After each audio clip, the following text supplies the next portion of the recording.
Hello dear friends, स्वागत है आपका अपने यूट्यूब चैनल एसडी एजुकेशन पर। आज है 11 जनवरी 2025 और हम बात करेंगे रेगुलर की तरह आज के most important current affairs question के बारे में। जैसा कि आप सभी लोग जानते हैं, हम अपने इस वीडियो में जो भी एग्जाम्स होने वाले होते हैं उन सभी एग्जाम्स के जो करंट अफेयर्स के क्वेश्चन हैं उन क्वेश्चन को यहाँ पर कवर किया जाता है। तो अगर आप वीडियो पर पहली बार आए हैं तो वीडियो को शुरू से लेकर लास्ट तक पूरी देखिए। वीडियो अगर पसंद आती है तो वीडियो को लाइक कीजिए, अपने दोस्तों के साथ वीडियो को अधिक से अधिक शेयर कीजिए और चैनल को सब्सक्राइब भी कीजिए। बढ़ेंगे वीडियो में आगे की तरफ और बात करेंगे आज के पहले प्रश्न की। इंपॉर्टेंट प्रश्न है, मोस्ट इंपॉर्टेंट, बहुत बार एग्जाम्स में पूछा गया है। तो पहला प्रश्न है, हाल ही में विश्व हिंदी दिवस कब मनाया गया?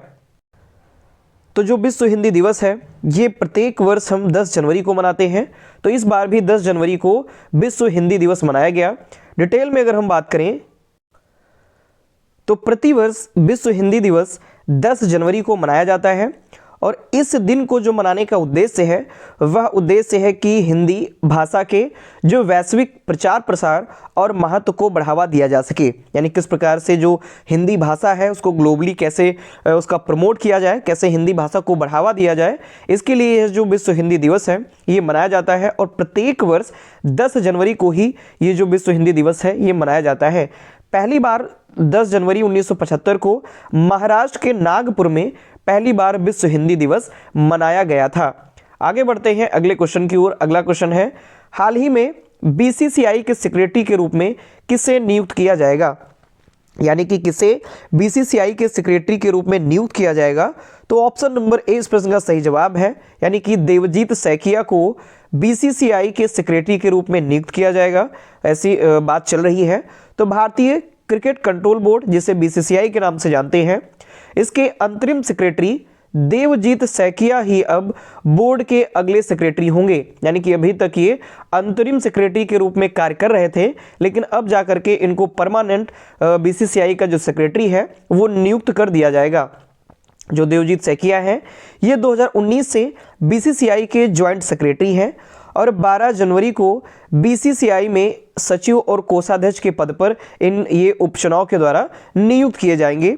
उन्होंने दिसंबर में जब जय शाह की जगह खाली हुई थी तो जय शाह की जो जगह थी वो इन्होंने संभाली थी और अब वो इंटरनेशनल क्रिकेट काउंसिल के चेयरमैन बन गए हैं। यानी कि जय शाह बीसीसीआई से जाकर के वहाँ आईसीसी में पहुँच गए, इंटरनेशनल क्रिकेट काउंसिल में वहाँ के चेयरमैन बन गए।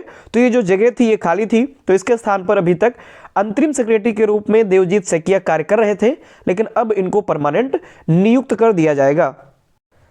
नेक्स्ट क्वेश्चन की ओर बढ़ते हैं। अगला क्वेश्चन है, कहाँ वर्ल्ड क्लास ओलंपिक लेवल की शूटिंग रेंज का उद्घाटन किया गया? यानी कि जो शूटिंग निशानेबाजी जो शूटिंग रेंज है उसका उद्घाटन कहाँ पर किया गया है?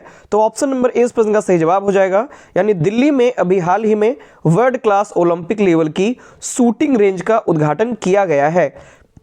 डिटेल में अगर हम जानें तो वर्तमान में जो दिल्ली की मुख्यमंत्री हैं आतिशी, इन्होंने दिल्ली में 10 meter world class Olympic level की शूटिंग रेंज का उद्घाटन किया है।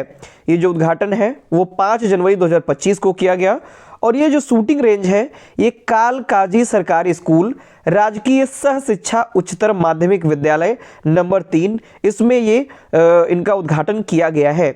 इनका ये जो ओलंपिक लेवल की जो शूटिंग रेंज का उद्घाटन किया गया है ये 15 लेन इलेक्ट्रॉनिक टारगेट सिस्टम से लैस है और काफ़ी ज़्यादा नए तरीके से या आधुनिक तरीके से इनको विकसित किया गया है। आगे बढ़ेंगे अगले क्वेश्चन की तरफ। अगला क्वेश्चन है, हाल ही में 82वें गोल्डन ग्लोब अवार्ड में बेस्ट फिल्म कैटेगरी में किस फिल्म ने पुरस्कार जीता? यानी कि अभी हाल ही में गोल्डन ग्लोब अवार्ड दिए गए जो कि इनका 82वां संस्करण था और इसमें बेस्ट फिल्म की कैटेगरी में कौन सी फिल्म चुनी गई? तो ऑप्शन नंबर बी इस प्रश्न का सही जवाब हो जाएगा, यानी कि एमिलिया पेरेज।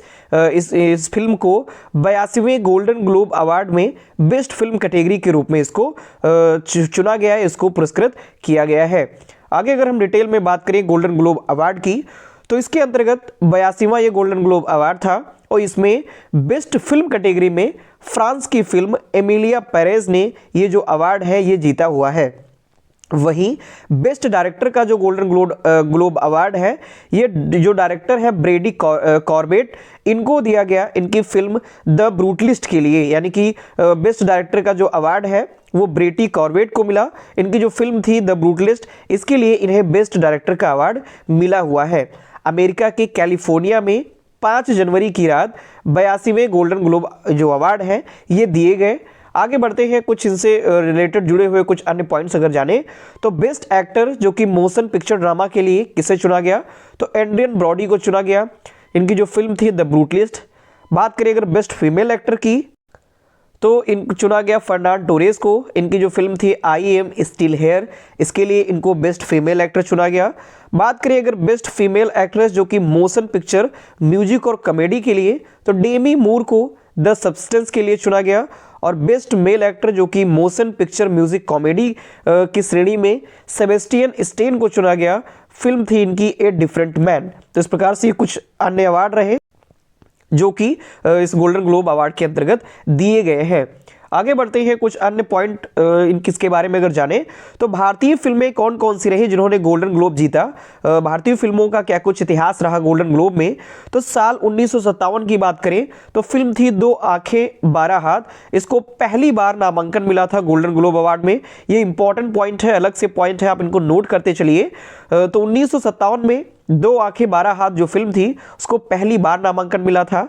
बात करें साल 1983 में फिल्म जो आई थी गांधी, इसको कई श्रेणी में गोल्डन ग्लोब अवार्ड मिला था, तो इसने जीता था। लेकिन नामांकन पहली बार दो आंखें 12 हाथ फिल्म को मिला था। लेकिन जीता कौन था? सबसे पहले 1983 में गांधी जो फिल्म आई थी, इसको कई श्रेणी में गोल्डन जो अवार्ड है गोल्डन ग्लोब अवार्ड वो दिया गया था। फिर साल 2009 में जो स्लम डॉग मिलियनेयर मूवी आई थी, इसके संगीत के लिए AR रहमान ने गोल्डन ग्लोब जो पुरस्कार है वो जीता हुआ था। फिर हाल ही में साल 2023 में जो फिल्म आई थी RRR, जो कि आप सभी लोगों ने देखी भी होगी, रामचरण तेजा और NTR की, काफ़ी ज़्यादा हिट मूवी रही थी। इसने ऑस्कर भी जीता हुआ था। तो इस फिल्म ने, इसका एक गाना था नाटू नाटू, उसने बेस्ट ओरिजिनल सॉन्ग के लिए जो अवार्ड है वो जीता हुआ था। तो ये कुछ पॉइंट रहे, ये कुछ अलग से पॉइंट रहे जो कि भारतीय फिल्मों ने अब तक क्या कुछ गोल्डन ग्लोब में इतिहास रहा है उनके बारे में। आगे बढ़ते हैं, कुछ गोल्डन ग्लोब्स अवार्ड से जुड़ी हुई कुछ अन्य बातें हैं उनके बारे में जानते हैं। तो साल 1944 में पहली बार गोल्डन ग्लोब का आयोजन किया गया था। बात करें जो अभिनेता टॉम हैंक्स हैं, ये अब तक 9 बार गोल्डन ग्लोब अवार्ड जीत चुके हैं। सबसे ज़्यादा बार गोल्डन ग्लोब जीतने का जो अवार्ड है अभिनेता का, वो टॉम हैंक्स के नाम है। 9 बार ये जीते हुए हैं। बात करें अगर बारबरा स्ट्रीसेंट्स की, इन्होंने सभी श्रेणियों को मिलाकर के अब तक 10 गोल्डन ग्लोब अवार्ड अपने नाम किए हुए हैं। और अगर सबसे कम उम्र के गोल्डन ग्लोब विजेता के बारे में जाने तो रिकी श्रॉडर ये अभिनेता है, इन्होंने सबसे कम उम्र का गोल्डन ग्लोब जो अवार्ड है वो जीता हुआ है। लाला लैंड ने 2016 में अकेले जीते थे 7 गोल्डन अवार्ड। ये भी पॉइंट बनता है, कभी कभी एग्जाम्स में पूछा जाता है कि अकेले जो 7 गोल्डन ग्लोब अवार्ड जीतने का नाम किसके है, तो लाला लैंड, इन्होंने 2016 में अकेले 7 गोल्डन ग्लोब अवार्ड जीते थे।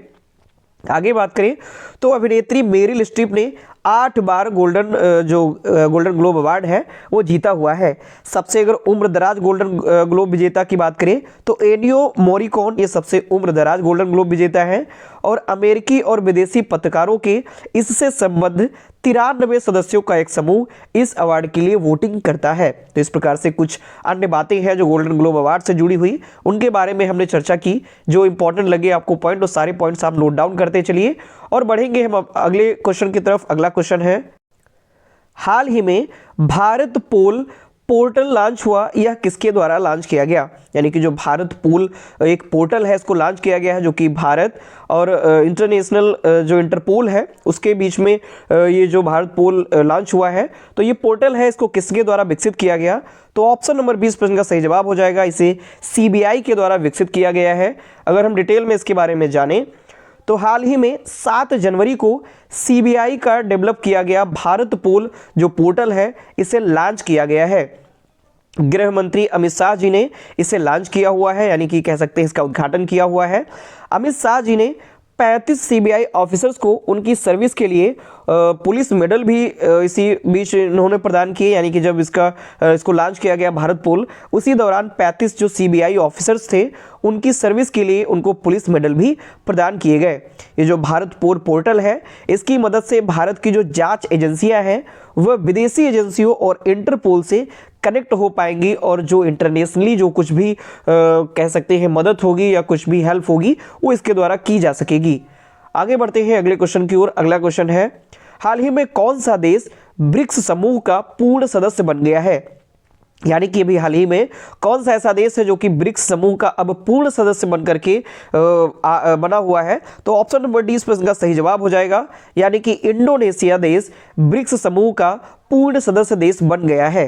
डिटेल में इसके बारे में अगर हम बात करें तो इंडोनेशिया विकासशील देशों का एक समूह है ब्रिक्स, इसका फुल टाइम मेंबर या फिर कह सकते हैं पूर्ण सदस्य बन गया है। ब्रिक्स के जो अध्यक्ष देश हैं उसने अध्यक्ष देश ब्राजील जो कि इस बार ये अध्यक्षता कर रहा है, ये 6 जनवरी 2024 को इसकी घोषणा की हुई है, यानी कि 6 जनवरी यहाँ 25 होगा 2025 को इसकी घोषणा की है। बात करें अब ब्रिक्स में कुल 10 देश हैं, जिसमें ब्राजील, रूस, India, China, south Africa, Egypt यानी कि मिस्र, इथोपिया, ईरान, UAE और अब इंडोनेशिया भी इसमें शामिल हो गया है। तो कुल 10 सदस्यों का ये जो समूह है ये हो गया है। बात करें ब्राजील, तो इस बार यानी 1 जनवरी 2025 से इस बार की जो ब्रिक्स की जो अध्यक्षता है वो ब्राजील देश कर रहा है, और 1 जनवरी से इसने अध्यक्षता ग्रहण कर ली है। इस बार का जो अध्यक्ष देश है वो ब्राजील बना हुआ है। अगले क्वेश्चन की तरफ बढ़ते हैं। अगला क्वेश्चन है, हाल ही में केंद्रीय रक्षा मंत्री राजनाथ सिंह और किस देश के रक्षा मंत्री के बीच में द्विपक्षीय बैठक हुई? तो ऑप्शन नंबर 20 प्रश्न का सही जवाब हो जाएगा, यानी कि केंद्रीय रक्षा मंत्री राजनाथ सिंह और मालदीव देश के जो रक्षा मंत्री हैं उनके बीच में द्विपक्षीय बैठक हुई। इस बैठक में क्या कुछ बातें हुई अगर उनके बारे में बात करें तो मालदीव के रक्षा मंत्री मोहम्मद घासन ममून और केंद्रीय रक्षा मंत्री राजनाथ सिंह के बीच में द्विपक्षीय बैठक अभी हाल ही में संपन्न हुई। ये जो मालदीव के रक्षा मंत्री थे मोहम्मद घासन ममून, ये 8 से 10 जनवरी 2025 तक भारतीय दौरे पर आए हुए थे, और इन दोनों रक्षा मंत्रियों के बीच में यानी कि भारतीय रक्षा मंत्री और जो मालदीव के रक्षा मंत्री थे, इन दोनों रक्षा मंत्रियों के बीच मालदीव की सेना को हथियार और बाकी डिफेंस उपकरण देने आदि मुद्दों पर चर्चाएं हुई। साथ ही साथ दोनों देशों के बीच में जो एक्सरसाइज होती हैं, उनके जो अभ्यास किए जाते हैं, उनके बारे में भी कुछ चर्चाएं इसके अंतर्गत शामिल थी।